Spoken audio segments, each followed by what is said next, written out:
இப்போ நம்ம கிட்ட வந்து Palo Alto ஃபயர்வால் ஒன்று இருக்கு சரிங்களா. இதோட மாடல் நம்பர் என்னன்னு பாத்தீங்கன்னா PA-820 அப்படின்னு சொல்லிட்டு ஒரு ஃபயர்வால் ஒன்று வச்சிருக்கோம். இதுல என்னென்னலாம் வரும் அப்படின்னு பாத்தீங்கன்னா நமக்கு இங்க ஈத்தர்நெட் போர்ட் வந்து ஒரு 4 ஈத்தர்நெட் போர்ட் கொடுத்துருக்காங்க லேன்காக. ஏன்னா அதே மாதிரி இங்க வந்து பாத்தீங்கன்னா ஒரு 8 SFI போர்ட் கொடுத்துருக்காங்க. இப்போ SFI வந்து எதுக்காக வச்சிருக்கோம் அப்படின்னு பாத்தீங்கன்னா ஃபைபர் கனெக்ட் பண்றதுக்காக. இப்போ நம்ம கிட்ட வந்து லேன் ஸ்விட்ச் ஒன்று இருக்கு. இந்த லேன் ஸ்விட்ச்லயே வந்து பாத்தீங்கன்னா ஃபைபர் SFI ஆட் பண்ணிருக்கோம் சரிங்களா.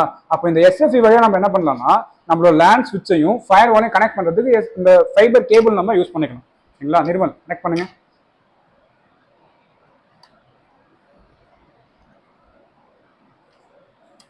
சரி கனெக்ட் பண்ணிட்டு இதுல இருந்து நம்ம என்ன பண்ணலாம்னா ட்ரங்க் எல்லாமே போட்டு நம்ம யூஸ் பண்ணிக்கலாம் சரிங்களா.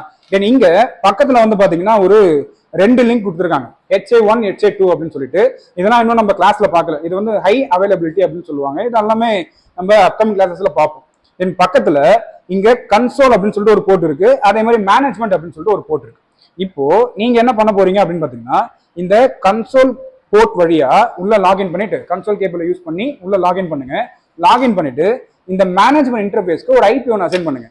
அந்த ஐபியை யூஸ் பண்ணி ஜியோயை எடுத்துன்னு வந்து நம்ம மேனேஜ் பண்ணிக்கலாம் ஃபயர்வாலை.